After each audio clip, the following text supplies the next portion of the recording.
Today, the Democrats withdrew from consideration a resolution calling for the withdrawal of the Marines from Lebanon. Why did they do it? Well, there's a feeling among members on the committee that there's a lot of confusion in Lebanon and Beirut now. They're not sure what's going on, and they're waiting for a briefing this afternoon by Assistant Secretary of State Eagleberger.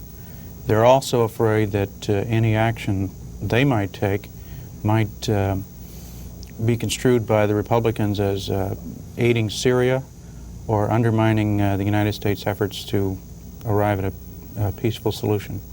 Good morning. We're pleased to have Jim Worsham with us from the Chicago Tribune this morning, and as always, we're going to take a look at what's in the nation's newspapers across the country.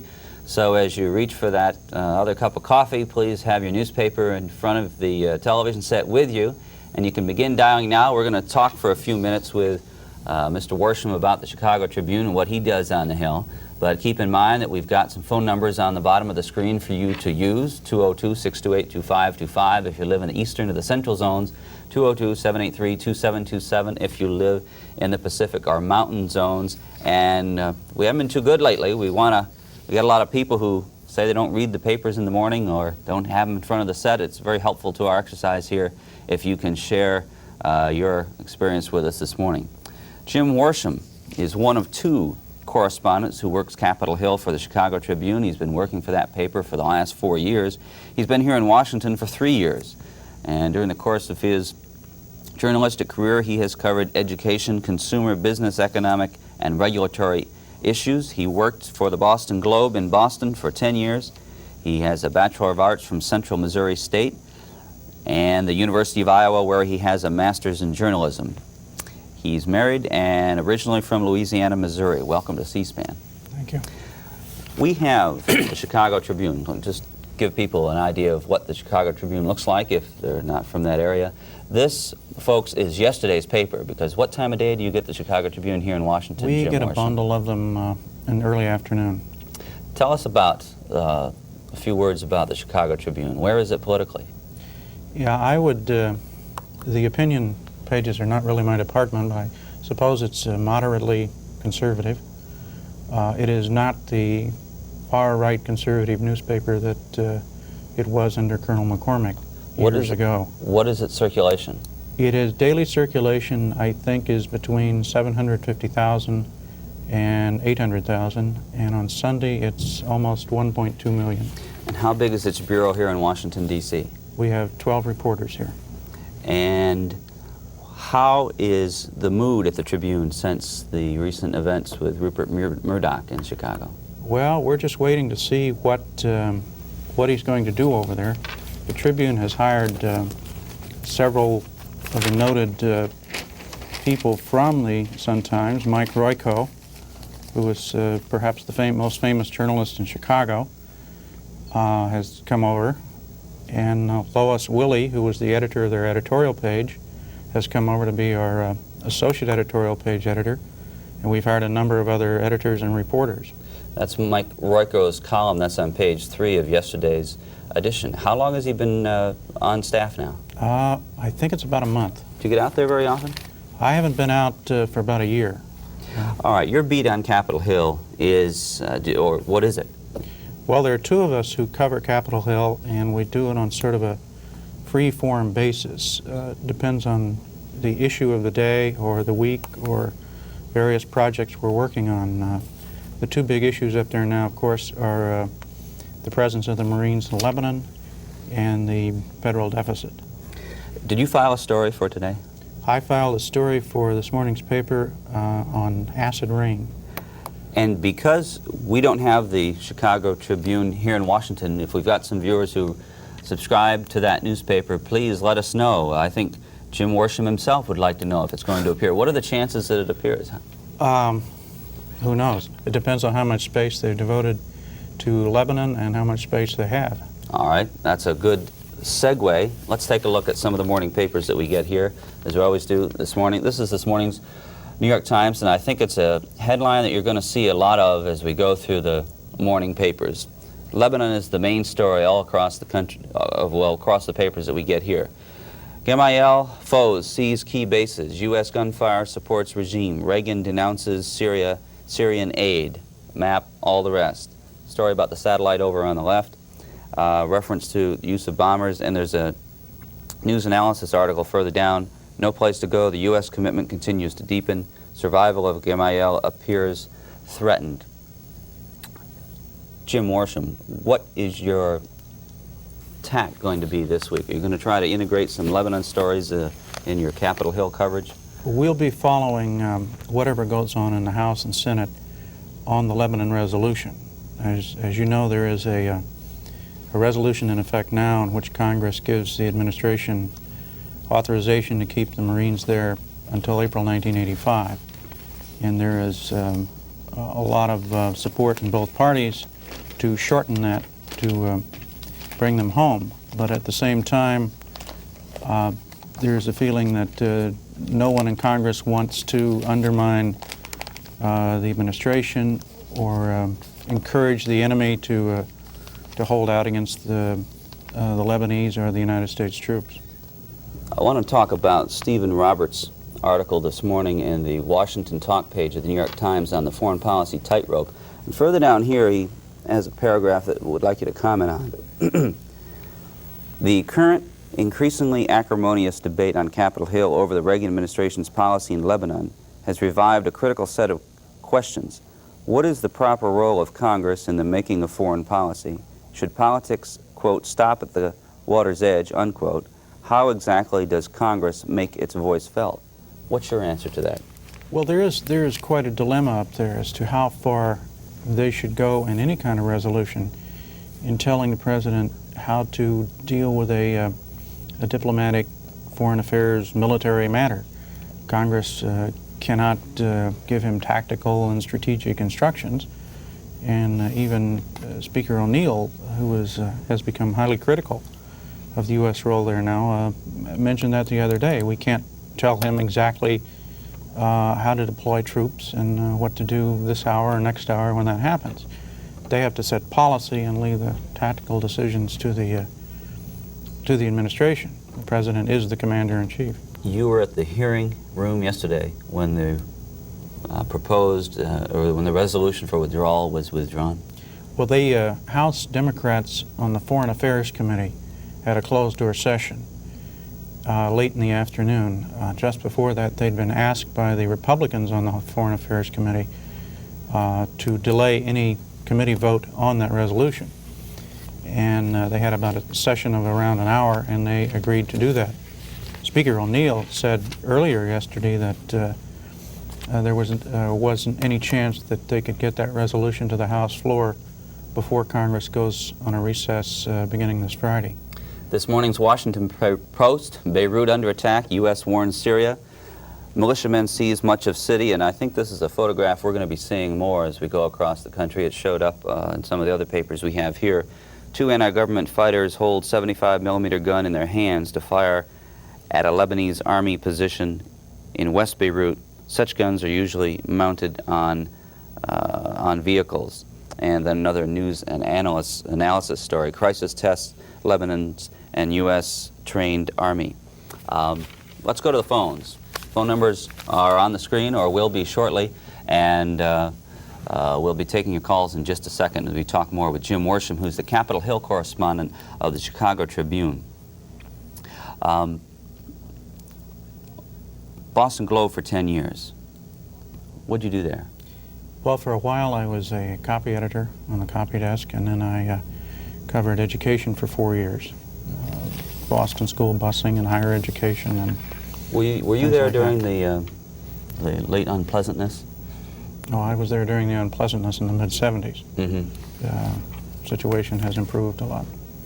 USA Today, Beirut chaos rocks Gemayel. U.S. reviewing role, says Schultz. 2 satellite losses won't stop the shuttle, and the Fed hits deficits as Dow Jones dives. Paul Volcker, the head of the Federal Reserve Board, will be at a live hearing this morning on C-SPAN. We'll be going to that as soon as we're done here with your calls and comments to Jim Worsham. He'll be testifying on monetary policy, and we'll be joining that hearing in progress. And there's a lot more here to look at. The Washington Times, same approach. Muslim militias seize West Beirut. Washington Times has lately been using a lot of color in its front page, a map of the situation with an inset of President Gemayel. U.S. fleet turns guns on rebels. And let's go to the phones. Arlington, Virginia is first this morning. Good morning. Good morning to you. I take it your local paper is the Washington Post or one of the journal papers? It's the Washington Post, and all 5 columns across the front of it are full of things about Beirut today. Right. Incidentally, I think we in the Washington area are very fortunate to have the Washington Post. They're to be congratulated.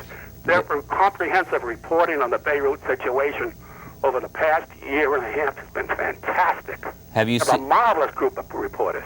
Do you get the Washington Times too? No, it's that's a little bit too doesn't have enough detail. It's too short. It doesn't go into the detail that I like. Okay. The Washington Post will have articles on the front page, and you go to page 823 and so forth and so on. And the background information, and the writers like Jonathan Randall and the people that you've had in your program are really fantastic. Well, real fan of the Washington Post. Yeah, well, I'm a real fan of their reporting on this instance. Yes. What's your observation or question this morning for Jim Worsham? Well, my point is that the real obstacle to peace in Lebanon is the May 17th withdrawal agreement of Israel. It's not really an honest agreement according to the reporting. As you read from the reports, Israel has set up a mercenary army in southern Lebanon, and it's also bringing Christian phalangists. A recent report a few days ago, they're bringing 1,000 Christian phalangists down to join this mercenary army they have in southern Lebanon. And then, of course, the Christian phalangists have always been allies of Israel. So what we have is an Israel-dominated Lebanon. And so that the offer to withdraw it cannot be taken seriously by the Muslims. Caller, let me make a point here. Jim, let's be fair to Jim Worsham. He's the Capitol Hill correspondent for the Tribune, and he's one of 2 of them, and he tends to concentrate more on the political and the domestic issues. What do you think about the resolution to withdraw the Marines that was just put on hold for until after the next recess? Well, I think there's a real political aspect to this whole situation. Mm-hmm. The resolution. As you know, the most powerful lobby in the United States is the American Jewish lobby. In fact, they control the Senate. Are you making a connection between the political? Yeah, the political. In other words, they have to be very cautious because they can antagonize the American Jewish establishment. This doesn't mean that they antagonize American Jews. I'm simply talking about the establishment. Okay, sir. It's very pro-Israel policy, and as a consequence, they can actually very much influence the outcome of senatorial, congressional, and even presidential races. For example, the Jewish American establishment vote in California and in New York. Okay, caller, why don't you hold on? We've got to go to Los Angeles soon. They've been waiting on hold for a while. But I thought he might want to comment on the political effect of our policy. We need to give him a chance to respond. All right, thank you, sir. Thank you. Your response, Jim Worsham? Well, I'm not sure what the question was. To the political influence in Capitol Hill of the American Jewish group lobby? Well, sure, there always has been a lot of influence. That's no great revelation. That's nothing new, and they've affected races throughout the country, as have groups supporting, political groups supporting other candidates. Los Angeles is waiting, but let's take a look and see if there's also around the country some more comment on Congressman Barbara Conable's retirement. Caught a lot of people by surprise. He's the ranking Republican on the House Ways and Means Committee, has a lot to do with the rescue of Social Security last year. See if we hear more about it around the country. Los Angeles, California is next. Good morning. Good morning. Do you have your LA Times with you? No, it hasn't arrived yet. I'm waiting for it to arrive. It should arrive in the next few minutes, but it's not here yet. Okay. Call us back when it arrives. But in the meantime, what's on your mind? Well, it seems to me that one of the basic problems over there has to do with the philosophy that the people are following. If Beirut has been leveled 7 times in history, I think that says something about the basic ideas of the philosophy that has little respect for human life. And until they change that, we can do anything we want to, and they'll still be fighting and wanting to kill each other. What do you think of Congress's response to this situation so far? Well, I don't think Congress really understands what's going on. There was an article in an underground newspaper here that the whole problem in Lebanon has to do with the hashish trade, and we refuse to even look at that as a possibility. So they have the reasons for fighting that we don't understand, and they just want to shoot each other. They have no respect for human life, and until that changes, I think we're wasting our time. Well, do you think Congress should have a role in foreign policy then? Yes, I do. But if Congress is going to close their eyes to what the basic premise of the problems are, I don't think there's going to be anything that's going to be resolved. Okay, thank you, Los Angeles. You're welcome. Does Congress know what's going on over there? To some extent they do. Yesterday, most senators and representatives were getting most of their information from television and newspapers. And even people like Howard Baker said yesterday morning all he knew at that point was what he was hearing on TV and reading in the newspaper. But he is having a briefing this morning, so he'll know more today.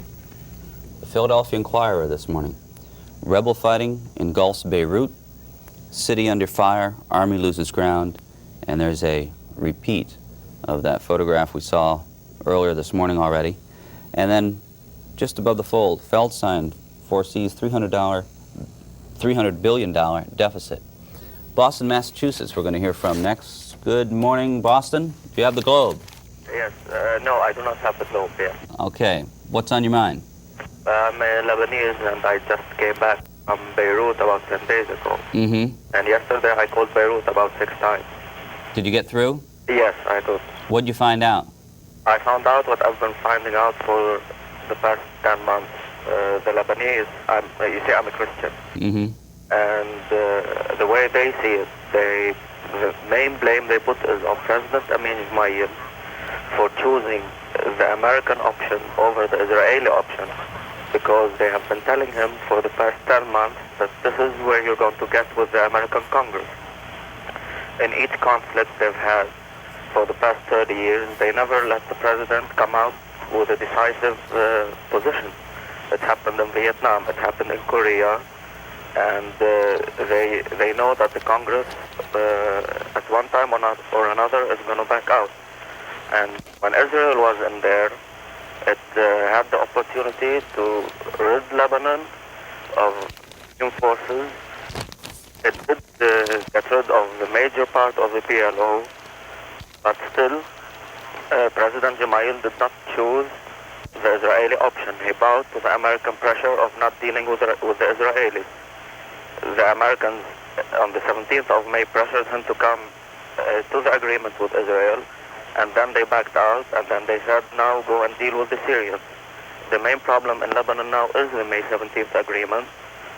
Lebanon did not want to sign that agreement, and President Gemayel didn't want to sign that agreement, but they pressured him to sign it.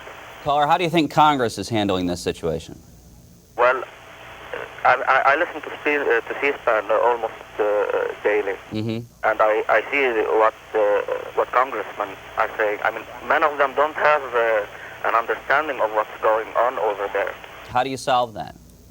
Well, you see, the Christians and the Muslims came to an agreement in 1940. Well, what I mean is, how do you solve the fact that the people who make our laws, in your judgment, don't know what's going on over there?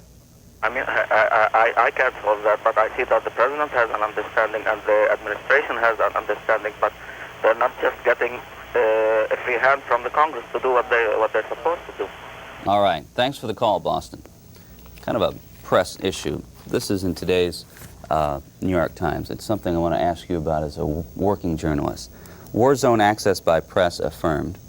Government panel says wide latitude should be given in battlefield coverage. This is by Jonathan Friendly. And the lead says it all. A Pentagon panel drafting guidelines on press access to combat zones agreed today that reporters and photographers should have such access, quote, to the maximum degree possible consistent with the security of the mission and the safety of troops, unquote. Will that satisfy you as a working journalist? Well, that's kind of hard to answer for me because I've never reported in a combat situation. I think it's different covering the war now, covering any war now, than it was in World War II, because basically then your reporters and photographers just had a pad of paper or a camera, and now you're dealing with television crews that in themselves attract attention. So I suspect military thinking is a little different now than it used to be. Quite frankly, it's hard for me to answer whether that would satisfy me or not, because I'm just not familiar with what it's like over there. During the public, I'm quoting from the article, during the public session, representatives of 4 news organizations said repeatedly that the press did not want to undermine national security and would not jeopardize the lives of troops for a competitive advantage. Then William Leonard, the former president of CBS News, appearing on behalf of the National Association of Broadcasters, told the group, however, that, quote, the press would be leery of too much doctrine laid down in advance of something we know not, unquote. What's the danger of writing rules too strictly? Well, the danger of the military writing the rules? Or any rules? Well, rules can be misinterpreted or over-enforced or even under-enforced. It's very difficult to write rules for a situation that you really don't know what it's going to be. All right, back to the phone. San Antonio with Jim Worsham of the Chicago Tribune. San Antonio, go ahead, please. Good morning. How are you? Hi, do you have your paper with you? Yes, I have the Express. Uh-huh. And what's on the front page? It says here that, well, the top part has to do with the South Texas nuclear project plant. Mm-hmm. And then it has the Gamayel is near fallen. Is that a wire service story? It's come from the Los Angeles Times, Associated Press. Okay. And New York Times. Is there anything, now we've got the Lebanon story there, we've got a local story. Is there anything about the budget, Feldstein, Stockman, anything like that? No, not on the front page. Mm-hmm. And then if I look over here real quick, go here to the second page, I don't see nothing. And I don't see nothing on the third page. So. All right. Well, I want to give you a gold star this morning. We had only one other caller who was here across the river in Arlington who had the Washington Post in front of him. And glad to see you're playing the game with us. Thank you. What's on your mind this morning? Well, I just want to say that we have one very, very serious problem with the foreign policy that comes from our country all over the world. I don't care what country you go to, you're going to have the left side and you're going to have the right side in the politics. And so in this country, even though we elect a president, he appoints a cabinet, and he's got a secretary of state and all of that, speaking on the one side, we got the left side over here run by Mr. Tip O'Neill and the Democrats and the liberals in the House. And that's a very powerful force. So you got all these people on these countries, they got people over there in Washington, and they just feel the pulse of Mr. O'Neill and all of that. And then they react according to what comes from, like Mr. O'Neill made a mistake a few days ago. He interfered, for some are concerned, in the State Department job with the policy. He made a statement that we're going to have to get the Marines out. Well, that was a signal right away to the left side over there in Beirut and Lebanon. Say, hey, Mr. O'Neill, it's already chicken out over there. You know, let's start pushing a little harder. Okay, thank you. Put a little more pressure, maybe somebody get hurt, another Marine get killed, and then you got more Democrats saying, hey, we better get the Marines out. So, Mr. Worsham, don't you think that maybe we got too many congressmen over here trying to make it the policy of the country instead of the president and his department, foreign policy? Thank you very much. Well, Congress is supposed to help the president make foreign policy. And I think Speaker O'Neill was expressing his own opinion that we ought to get the boys out as soon as possible. Now, the Speaker is not coming out for a precipitous withdrawal. I mean, he is not saying we should bring them out tomorrow, because that could endanger the Marines themselves and other members of the peacekeeping force. But there's a lot of sentiment in Congress that feels that the Marines should be brought out one way or another. Different members of Congress have different views on how it ought to be done. This is today's Philadelphia Inquirer. Media coverage is moving Hart to center stage, and I want to ask you about this as a journalist, Jim Worsham, because down here it talks about the transformation of the Gary Hart campaign, and it talks about dynamics. Exactly how this transformation, which could disintegrate in a moment should Hart fail to finish in at least a strong third in the New Hampshire primary February 28th, came about, says as much about the dynamics of presidential politics and the journalists who cover them as about the Hart campaign itself. What do you think that means? Well, I think I haven't read the article. I would like to. It says a lot about how Hart might be playing to the media, or how the media is perceiving Hart. Hart is, we've had a lot of stories in the last few weeks on John Glenn's campaign being in disarray, and with that, a lot of members of the press corps look at the other candidates and sort of wonder which one of those could break through. As a journalist, how do you feel about the phrase PAC journalism? Well, I don't like PAC journalism, and it, to some extent, is quite apt when you're one of 50, 60, 70 people standing in a hallway staking out a closed-door meeting, or if you're on a presidential trip somewhere with 100 other reporters and photographers and technicians, you feel like you're one of the PAC. And day by day, the number of reporters in New Hampshire is growing, so it'll be quite a PAC by the end of the month. By the way, that article we quoted from was by Larry Eichel, the Inquirer Washington bureau staffer. Gardenia, California is next this morning. Good morning. Good morning. Do you happen to have your paper with you? Yes, I have the Los Angeles Times. Excellent. What's it say across the top of the page? Top of the page, interest rates remain high. Mm-hmm. Is that on the left? Well, on the left, it's about the Olympic Games, and over on the right side, they got Fed to limit suppliers of new money. And they got a story about Beirut. What's the headline read? Above the Beirut story? Yeah. It says West Beirut sized by military men. Mm-hmm. Okay. They have the stock market suffers worst decline of the year. And Reagan backs Jamal is another article. Okay. Is there anything about Feldstein?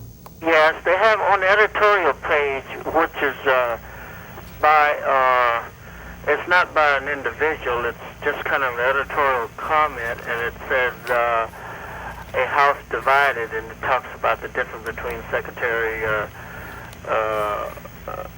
Treasurer Reagan and Feldstein, their differences about the budget situation.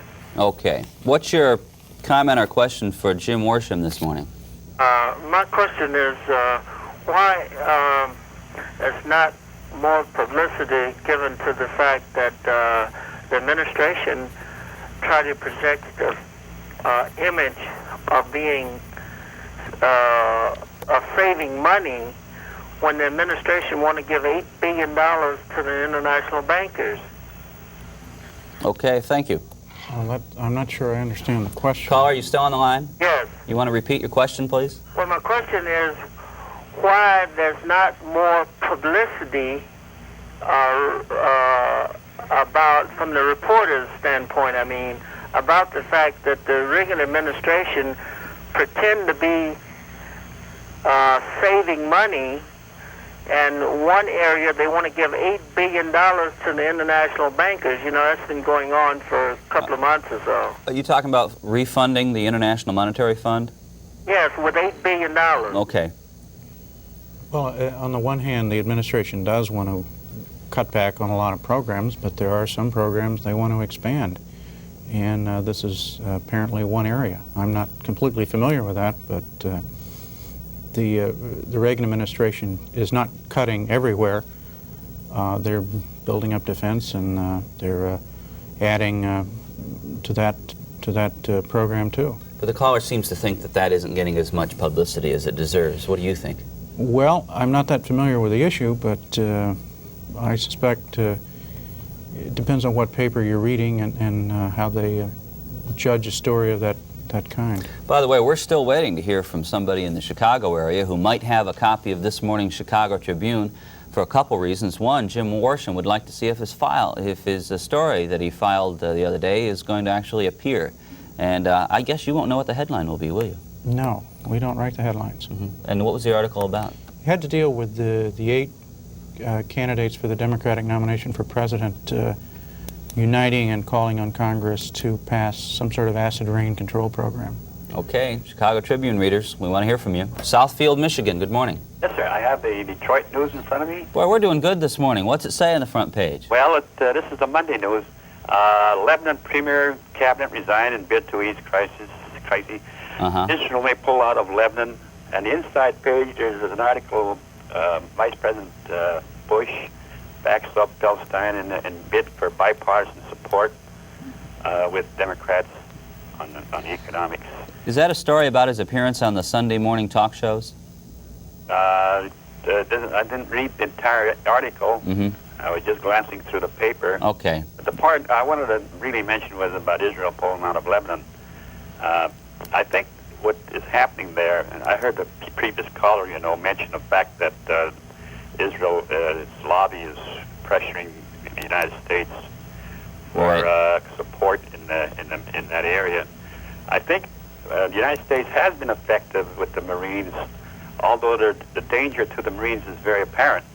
But I think they have been effective in that there has been some compromises made in the Middle East. Otherwise, Israel would have never bidded to make that statement of pulling out of there. However, I think Israel will and still need American support militarily, and the pressure to keep the pressure of the Soviet Union off the United States, also off of Israel. And I think so many callers don't include the threat of Soviet expansionism. Caller, Jim Worsham covers Congress with pretty much an emphasis on domestic issues. He's pretty familiar with the way Congress operates. Well, do you have any observations to make about Congress and foreign policy? Yeah. As far as Congress's foreign policy, I think they're putting too much pressure, although some pressure probably will be apparent in the Democrats' election year. However, the United States still, even though they negotiate with the Soviets, they would still have to negotiate with strength and not from fear. Because if the Soviets ever get the idea that the United States is negotiating out of fear, the consequences could be probably in opposition to what the United States is trying to seek. Okay, thank you. Jim Worsham. Any comment? Not really. We're going to take a minute or two to show you some papers that you're going to be seeing a lot more of on C-SPAN. This is a copy of the Des Moines Register that we got through the mail. That's why they call this the back date, covers up the banner. But all next week, we're going to be located in Des Moines, and we'll be featuring on the call-in program editors and writers from the Des Moines Register. And while we're at it, let's take a look at the cartoon on the front page. This is from Wednesday of last week. John Glenn speaking before a group of 2 cleanup people. And the caption reads, "Do you mind turning off the lights when you're done, Mr. Glenn?"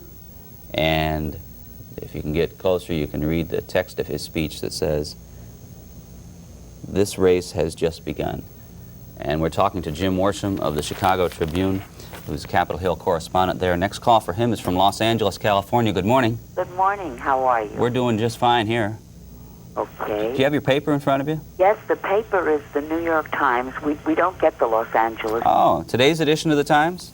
Yeah, we find the LA Times a little sensational for our taste. Okay. Let's see if your edition has the same lead stories as ours. What's it say on the front page? It has the 3-column headline of the Jamal Foes base. Yeah. And the Federal Reserve on one side and the second satellite lost. Okay, pretty much the same thing. The same as yours, isn't it? Yeah. That's delivered by satellite, I think. Yes. What's on your mind this morning? Well, about the story you mentioned about the war zone access by the press, and the Pentagon panel seems to have said that was the right thing. Right. Well, in principle, I suppose I agree to that as well.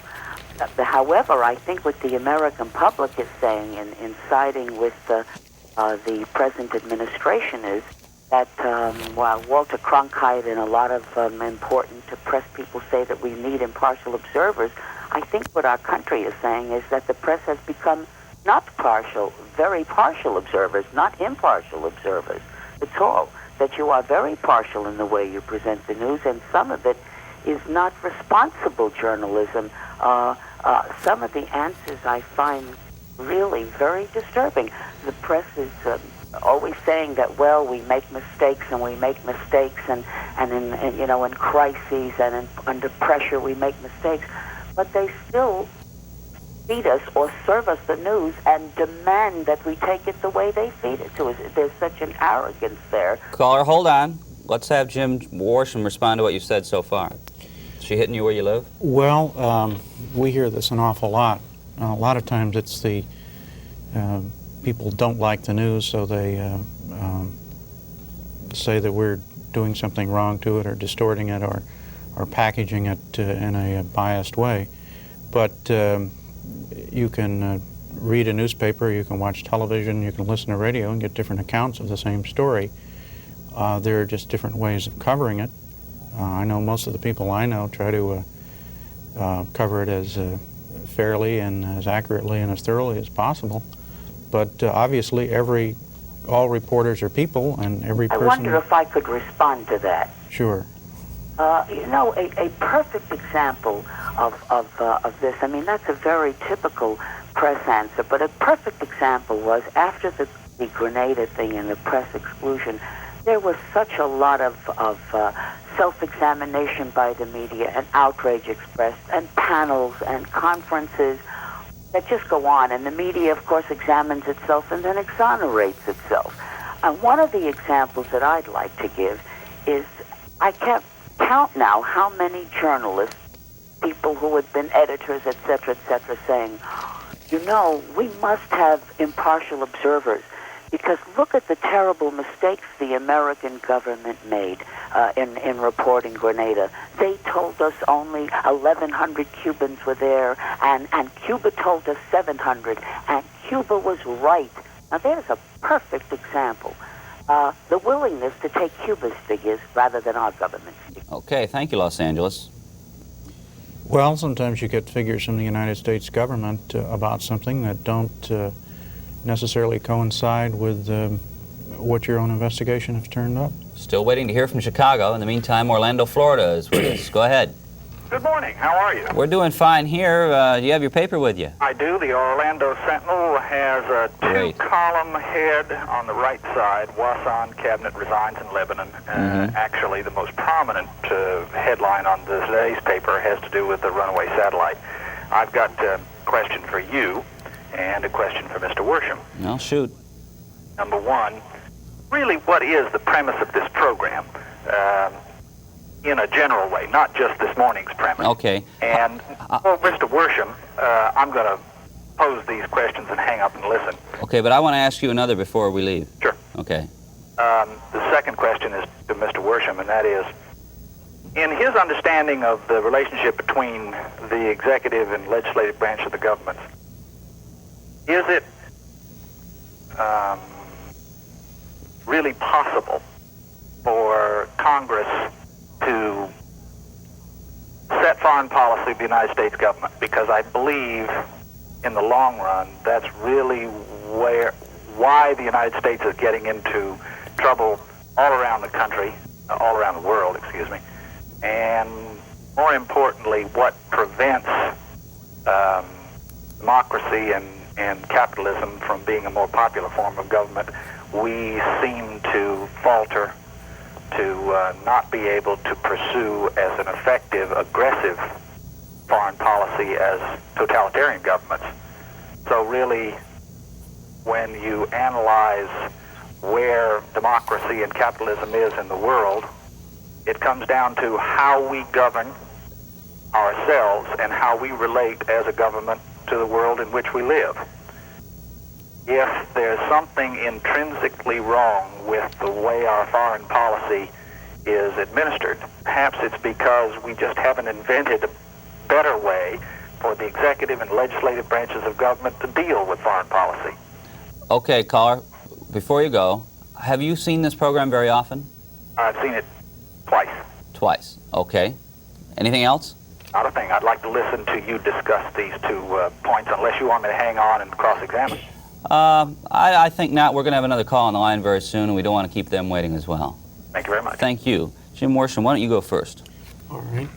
Well, foreign policy is an area that's a little fuzzy when you look at the executive branch and the legislative branch.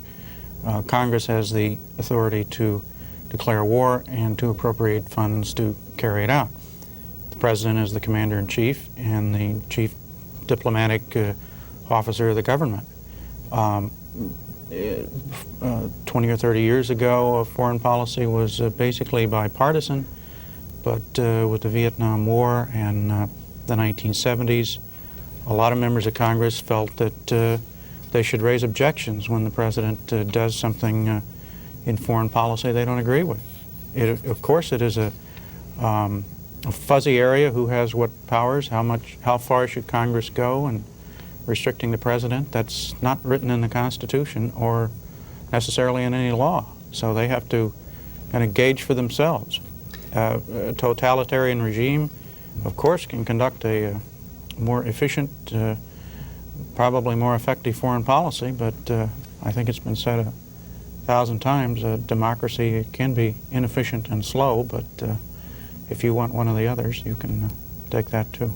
And as to the caller's first question, sometimes we forget that new people are tuning in all the time. It gets to be kind of a small breakfast group discussion sometimes, but it's getting bigger all the time, and it's good to explain, and a good thing he asked the question so you get a chance to describe the premise of the program, which is something that Jim Worsham and I were talking about before the program, and that is that the press is increasingly practically another branch of the government, the fourth branch of the government. They have a lot to say about how Americans make their decisions because the press provides the information that we all get upon which we base those decisions.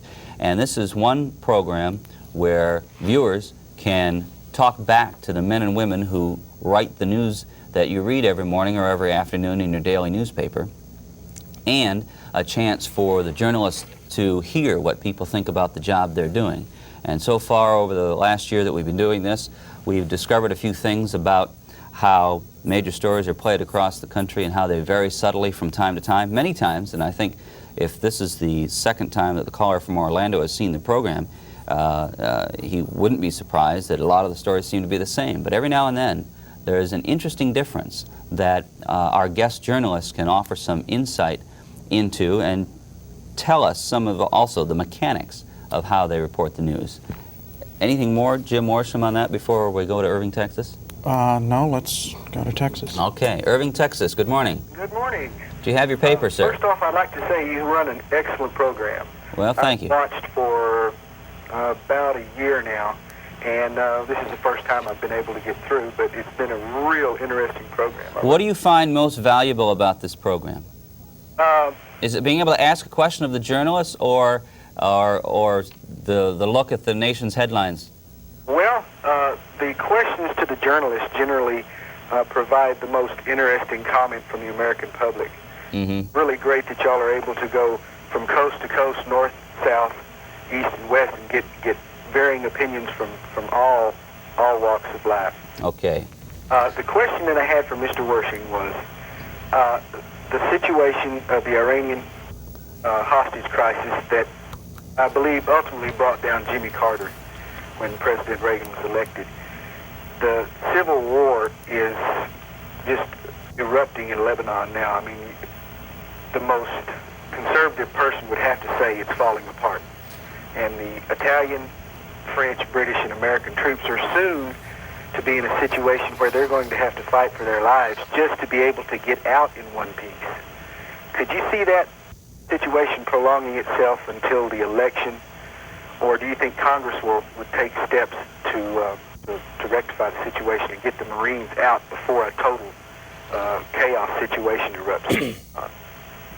Well, it's awfully hard to say what's going to happen with our Marines and our allies' forces over there between now and the election. It's awfully hard to say what's going to happen between now and this weekend. The situation is so fluid over there that the next 48 hours could bring something totally new.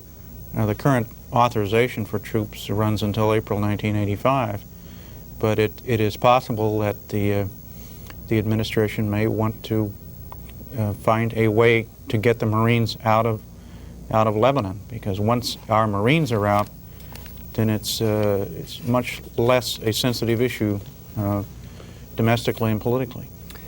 Jim Worsham, there's a story that we've seen in a couple other papers around the country, but the one we just saw was from the Washington page of the USA Today. Congress's air trip extras to be paid by taxpayers, and they come up with some large charges that taxpayers made apparently to the Paris Air Show.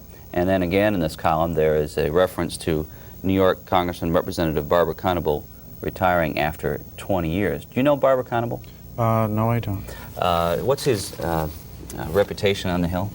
Well, he's ranking, the top-ranking Republican on the Appropriations Committee, or excuse me, Ways and Means Committee, which is the House committee that writes tax bills.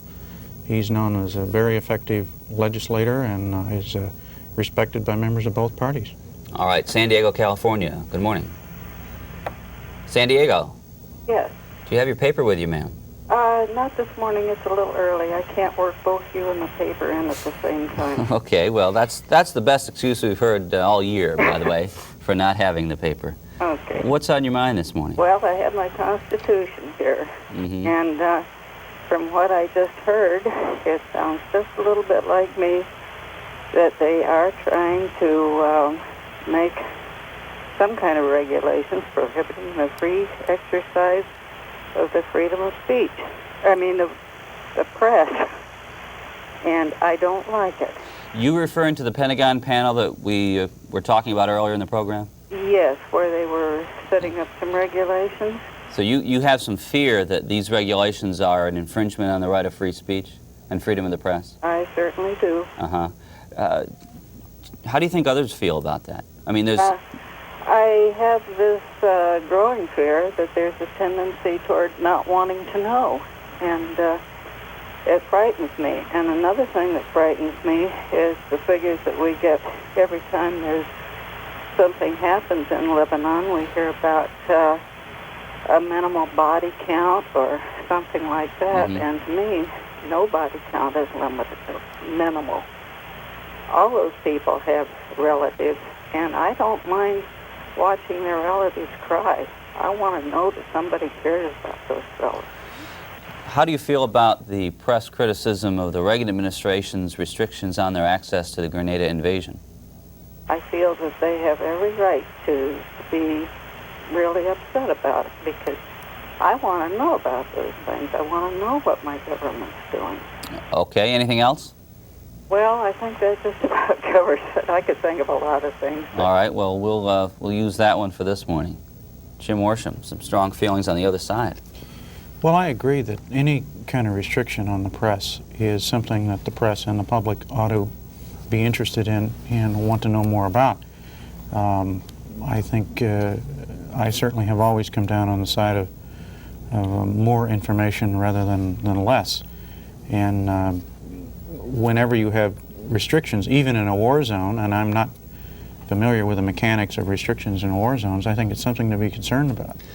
This just might be the call that we've been waiting for. This is from Chicago, Illinois, and I hope Chicago has the Tribune. I do too. Chicago? Yes, I do. You do? Right. What's on the front page? Okay. Headlines are Syria-backed rebels overrun West Beirut. Okay. That's the major one. Then you have second satellite aloft, spacewalk still on. What picture do you have above the fold on page 1? Center, it's a picture of President Reagan with his cake. Oh, in Dixon, Illinois. Right. That's kind of almost a local story, isn't it? Yeah, it is. That's 100 miles, I think, west of the city? Approximately. Yeah. Now, here's the $64 question. And have you looked to see if there's a story by Jim Worsham Yes, I have, and it's on page 3. What's the headline? Okay. 8 candidates urge action on acid rain. Hold the phone. How do you like that headline? That's all right. That's fine. Who do you think wrote it? Do you know the person who might have written it? Headlines are written by copy editors. I used to be one, and that's as it should be. Did you ever get criticized by a reporter for the headline you wrote as a copy editor? Well, usually not the reporter. The criticism was filtered through various layers of editors, but we've heard criticism. Okay. Chicago, what's on your mind? I would like to compliment you fellas. I think this is the first time I have gotten you. We're just new with cable now, and I think this program is fantastic. And the one caller earlier who was complaining a little bit about the fact that we took the Cuban figures during Grenada as opposed to our government figures. To that I say right on. Because of this fact, it's not that I feel I'm an American, it's the fact that what is accurate and correct is what should be reported. And if that is what is proven is accurate and correct, that's what we stand for. Okay. We should report. Anything else? No. Well, thanks for coming through for us. Keep it up. Thank you. Goodbye. Jim Worsham, anything else on Grenada you want to say? Not really. That is not my area, so I'll stay out of it. There's another newspaper that we don't often have here that we want to refer to, and that is the Manchester Union Leader. And the reason we hold this one up this morning is because, and this is not anywhere near a current newspapers from last week, is because when C-SPAN is in New Hampshire covering the New Hampshire primaries, we'll be operating in part out of the offices of the Manchester Union Leader to show you a day in the life of the Union Leader, much as we have with other newspapers around the Washington metropolitan area. And to point out, too, an interesting aspect of this particular newspaper that I don't think is very common around the country, and that is the front page editorial. Here is the editorial on the front page from February the 3rd, tough questions for Mr. Mondale, and it was asking him tough questions about, let's see, this newspaper thinks it is encouraging to know that there are sensible young Democrats such as Mr.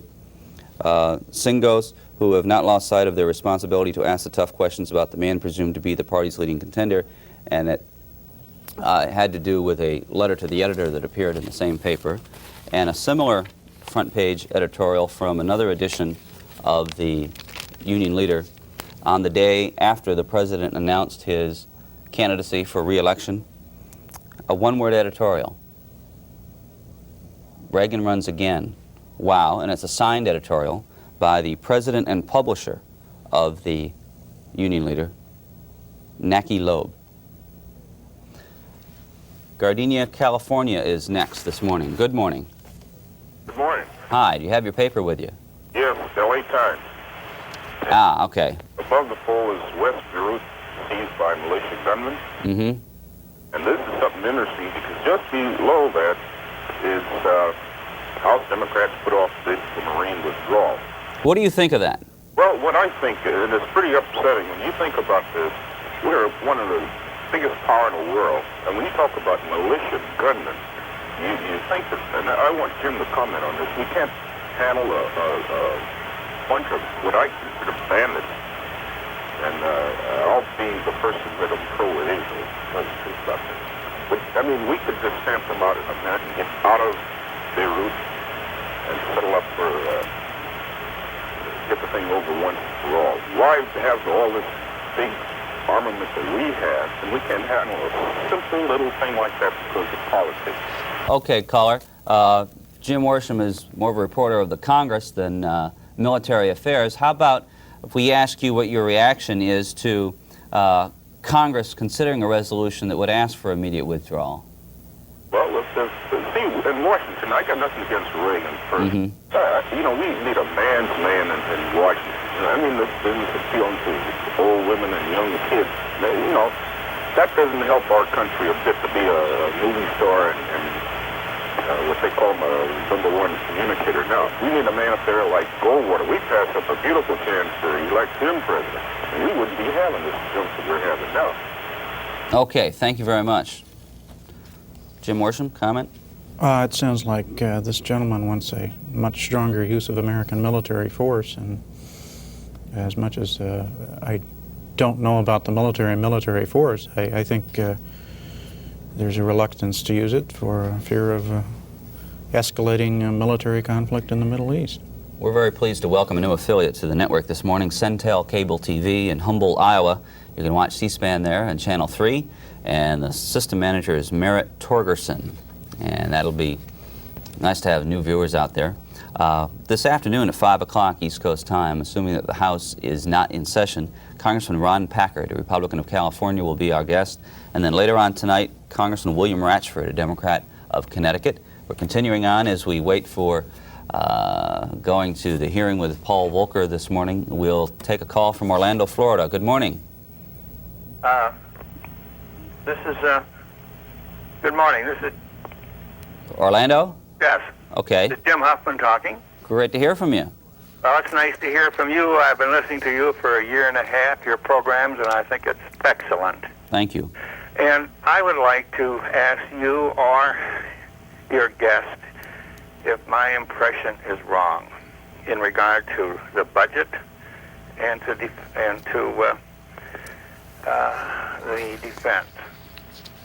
defense budget. All right, we'll let you address your question to Mr. Worsham.